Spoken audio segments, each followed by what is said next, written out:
have come to the objective where we actually graph equations on a coordinate plane. You have talked about functions and linear functions, function notation, how to convert an equation from slope-intercept to standard form and back again. And now I'm going to give you a linear function, give you an equation, and you need to represent it on the coordinate plane, whether it is in slope-intercept form, which is the entire first page here, or standard form, which is the second page, right? Or 3 of them here, 6 of them here. So you do need to know how to convert from standard to slope-intercept, because when you're given an equation that's not in a very easily graphable form, PO22 is where we learn how to put it in one. How to put it in slope-intercept form so you have the slope, you have the y-intercept. Mr. Nushka, do you have a question? No. Okay. So, starting here.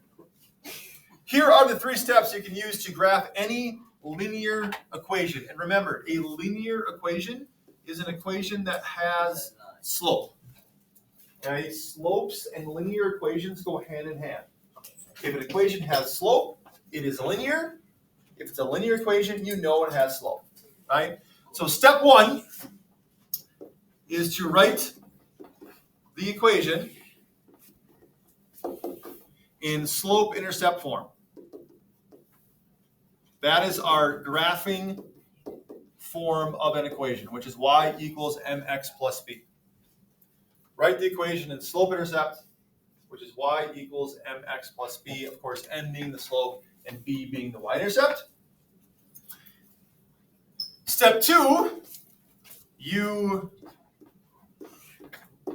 begin, right? You begin with b, which means you plot the y-intercept. You begin with b, which means you plot the y-intercept. Whatever that b value is, that gets put on the coordinate plane first. Then, why do we use m for slope? I know how to do this. Because it's how it moves. How you move. You move also was once the mlope. Exactly. Yes. You move with m, which is rise over run with slope. Okay? Remember, slope is not a location. It's not an ordered pair. It is how the line moves across the coordinate plane. Rise over run. Mario. It's series. All right. I have to press down this. All right. So, anyone still need the notes? Okay. Let's take a look at the first one. Y equals 1/2 x plus 3. First of all, is this in slope-intercept form? Yes. So what are we plotting first? Where's our order pair going, Evan? Up 3. 0, 3. Okay. Our b value is at 0, 3. We get that from the positive 3 there. So 0, 3. And then our slope is what? 1 over 2. Don't say 1, 2, because that implies an ordered pair. Either say 1/2 or 1 over 2 or something like that. Okay, because it's not a location. It's not an ordered pair. It is how we move. We now, from this point, go up 1, right 2. Connect the points. Arrows on each end to show it's linear. And we have our equation. We have our graph. James. Do we have to write PM? Because Yes. otherwise it's gonna like yell at you. Yes. I want you to identify clearly the y-intercept and slope. Yeah. How many dots do you want? Can we just have 2? All you need is 2. Yep. For a linear function, all you need is 2. Y equals negative 3x plus 5. What is the b? Where are we plotting the points? Let's get somebody I haven't heard from yet. Heard from you. Thank you. Yes. 0, 5. 0, 5. We get that from the positive 5 there. So up 5 on the y-axis. Our first point goes. That's where it crosses the y-axis. What's our slope? Luca. Negative 3 over 1. Yes. Remember, if it's an integer, if there's no fraction written, you write it as a fraction by putting it over 1. part of the reason why I want you to clearly identify the slope is so that we can see that over 1. I want you to understand it's over 1. Okay? So from our y-intercept, down 3, which direction do we go over? Do we go left or right? Right? That negative sign applies to the vertical. That's why I go down. We always go to the right. Can you keep an ear for them? Yes. Oh, thank you. If you go left, right? If you start here and go down and left, notice we have a positive slope now, right? If it goes up from left to right, it's positive. Okay? That's not what our slope is. Our slope's negative. It's got to be going down from left to right. Okay? So if you go down and left, you'll see you end up with a positive slope, which is not, it doesn't match the What if it's a equation. negative one? What's that? Huh? What? What if it's a negative one? Down 1 over 1. I mean, in the slope Wouldn't is that negative? just be the same thing? Yeah. Always go right. Is basically what I'm saying. Okay. What is the slope for this one here? I'll have you do the graph, but I'll help you with the slope. What is the slope of that one there? Y equals x plus 2. Evan? Like one x over 1. Right. 1 over 1. If there's no number written before a variable, it means that the coefficient is 1. 1x plus 2, which for the slope would be 1 over 1. Okay. Go ahead and flip the page to page 2. I'm scared. I forgot how you convert it. How you convert it already. Page 2, you've got a few more in slope intercept form, and then a whole bunch in standard form.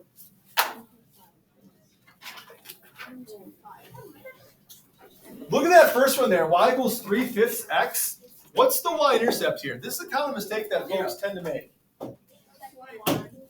It's not 1. Zero. That's the mistake. Thank you for saying that, right? If there's no b written, it's 0, because adding a 0 to this doesn't change the value. If I added 1 to that, adding 1 to something does change the value. That's why when it is plus 1, you'll see plus 1. If there's no number written, it is a 0 because adding 0 to something doesn't change the value. Okay? So 0, 0 is going to be the y-intercept of that top equation there. The bottom 6, they're written for you in standard form.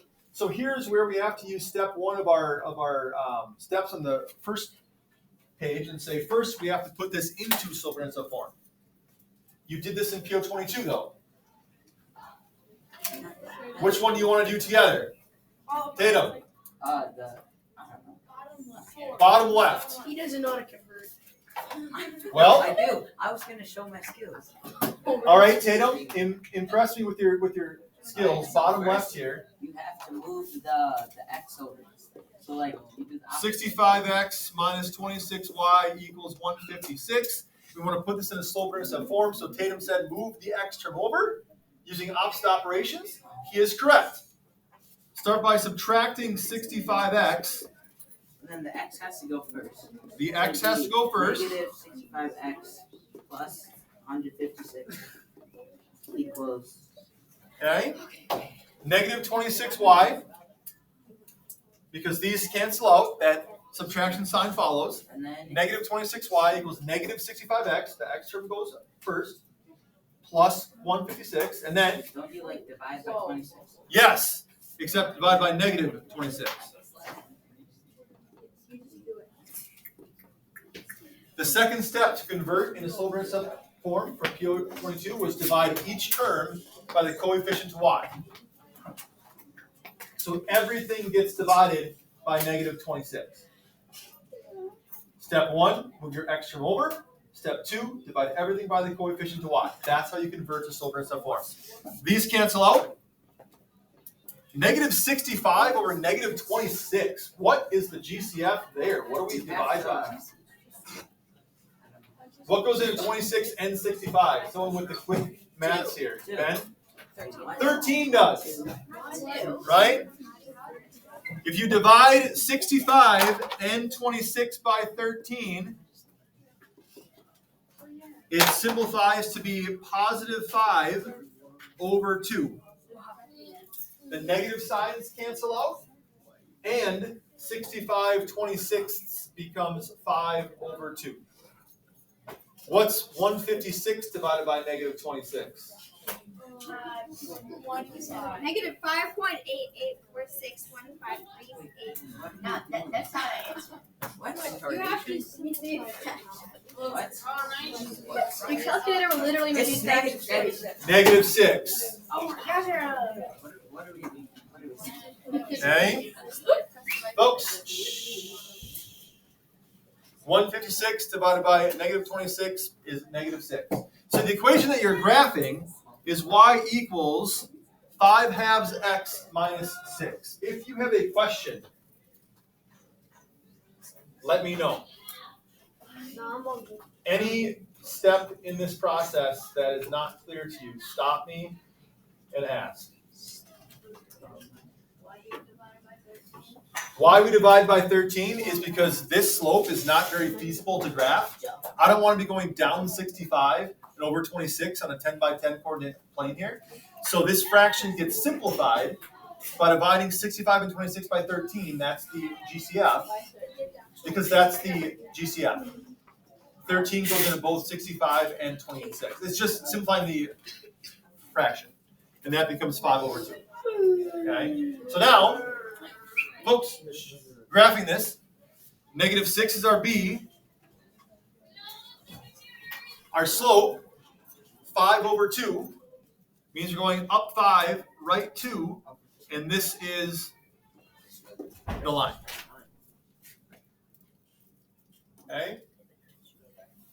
This is the line.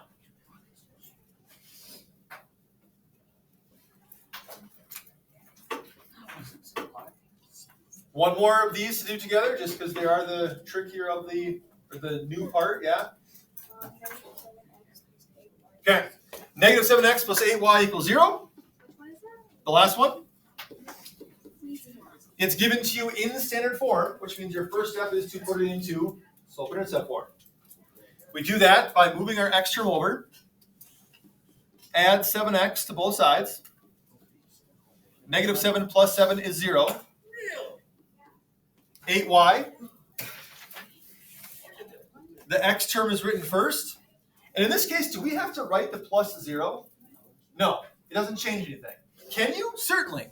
Right? If you want to write plus 0, you can. You don't have to. So now, the second step, divide by 8. Y is by itself. 7 divided by 8 does not work out evenly, but we also can't simplify it, so we just leave it as 7/8. What's that? Can I say the answer? Do you have a question? Or yeah. Y equals 7/8 7/8 x x plus 0. plus 0, right? 0 divided by 8 is just 0. You can write the 0 if you want. You don't have to. Oh, so you can divide 0 by a number, but you can't divide. Correct. 0 can be a numerator. It cannot be a denominator. It can be a part. It cannot be a whole. Okay? Yeah. Can you do minus 0 too? If you want to do minus 0, would not change anything. So our B is at 0, 0. At the origin, our slope up 7 over 8. So vertical change of 7, horizontal change of 8. And there we have our line. Okay? Questions, comments, concerns, complaints, compliments, and congratulations, criticisms on this? All right. Your tests are done. They are corrected. I have summary sheets for you as well. I don't want to try and cram, unless you want me to try and cram. Yes. Sure. Okay. That's how math. Frame them back.